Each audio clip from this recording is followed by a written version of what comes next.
मुख्यमंत्री देवेंद्र फडणवीस आणि उद्योग मंत्री उदय सामंत दावोस दौऱ्यावर आहेत। फडणवीस आणि सामंत 23 जानेवारीपर्यंत दावोसमध्ये असणार आहेत। आर्थिक गुंतवणूक महाराष्ट्रात आणणाऱ्यावर राज्य सरकारचा भर आहे। मागील वर्षी राज्य सरकारकडून 16 लाख कोटी रुपयांचे MOU करण्यात आले होते, ज्यातील जवळपास 72% MOU प्रत्यक्षात उतरल्याचा मुख्यमंत्र्यांकडून विधानसभेतील भाषणात दावा देखील करण्यात आला होता।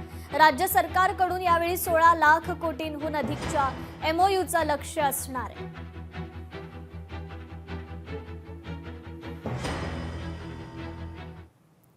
जिल्हा परिषद निवडणुकीसाठी अजित पवार ॲक्शन मोडवर आलेत। जिल्हा परिषद निवडणुकीबाबत अजित पवार बैठक घेणार आहेत। आगामी निवडणुकीबाबत अजित पवारांकडून चाचपणी देखील सुरू आहे। दोन्ही राष्ट्रवादी एकत्रित जिल्हा परिषद लढणार का, यावर देखील सर्वांचं लक्ष आहे। तर अजित पवारांची याच संदर्भात आता बैठक देखील होणार आहे।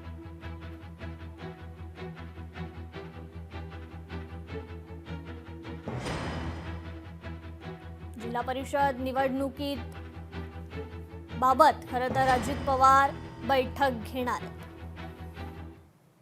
कोल्हापुरात आज भाजपची देखील बैठक आहे। दुपारी 12:30 वाजता या बैठकीचं आयोजन करण्यात आलंय। जिल्हा परिषद निवडणुकांच्या पार्श्वभूमीवर ही बैठक होती।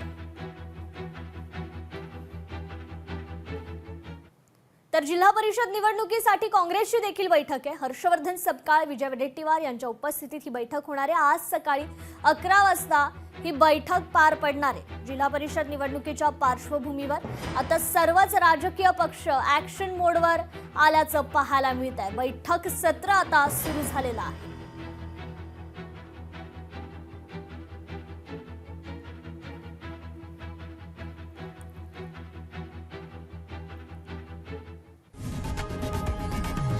लोकशाही मराठी ऐका, पहा, जागरूक रहा।